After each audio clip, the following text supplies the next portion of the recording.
Alright, hey guys, this is my thoughts on Star Wars Force Unleashed for the Xbox 360. I don't really know what to say about it. It seems like everybody's played it nowadays, but it was just one of those games I missed out, I suppose, when I was busy with other stuff at the time. But alright, so this game came out in, like 2008, I think, and it's a pretty good action game, that's about it. Really, like, it's Star Wars, but I honestly don't care that much for the story in Star Wars to really give a hoop nanny about it. Alright, so the game picks up with, basically, you're playing as Darth Vader, and you're on a Jedi hunt, trying to find, just Jedis, wipe them out for the Emperor. And, pretty much you take out this one Jedi, and his son is there, and he, like, pulls away Darth Vader's sword, and he's like, "Yo, bitch, get the fuck out." Vader's like, "Oh shit, man." So then Vader snatches the kid and raises him, teaches him basically to become a Sith, crazy Jedi hunter.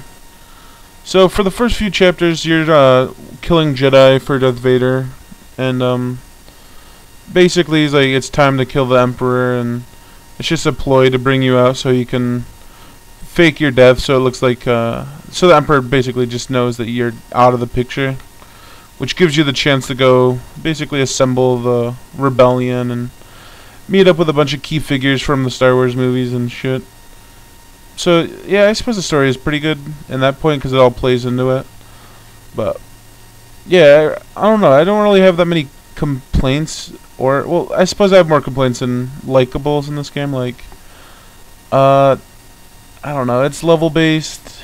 It's just like a pretty fun action game. Like, you kill enemies, you get experience points, you level up. You have 3 different stats. You have your force powers, you have your like basically passive abilities. Like, let's say you level up your strength, it basically makes it so you do more damage.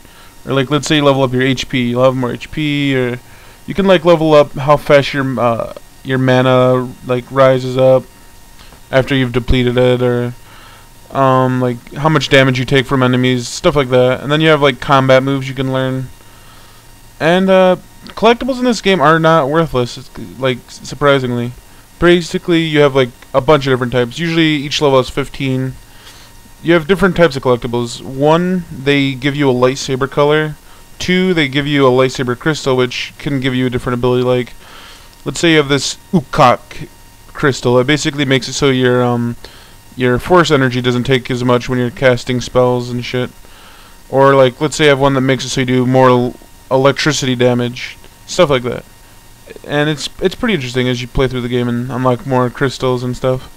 And then you also have costume collectibles, which I guess you can change whenever you want, but you unlock most of them as you play through the game anyway. So I don't really remember picking up 1 or 2 actually throughout the entire game, and I beat it twice. I don't know, it's a great action game. Now, let me talk about the stuff I hated. Absolutely hated the fucking load times. I mean, when you have to sit there for, like, everything loading, like, okay, let me give you an example. You start up a level, a cutscene, alright? You're like, first time you're watching, it's like, alright, cutscene. After that cutscene usually loads, then you get into gameplay. Then, if you pause the game, and let's say you wanted to switch your lightsaber, load screen. Alright, let's say you back out, load screen. Let's say you wanted to change your outfit, load screen. Back out, load screen. It gets really annoying. There's a load time between everything, pretty much. And, like, I mean, I can understand sometimes, like, at the beginning of levels, you can't skip cutscenes because secretly there's a load screen happening behind the cutscene. So you can't just skip the cutscene because it's still loading. And I can see why they did there, but I don't know, it just seems like there's too many in the game. But, also, there is a lot of glitches in it. For example, I could be jumping up on top of something, and let's say it breaks and I fall in between the wall and that. I'll probably be stuck up in midair, unable to move until an enemy knocks me out of place, and that's one of the common glitches.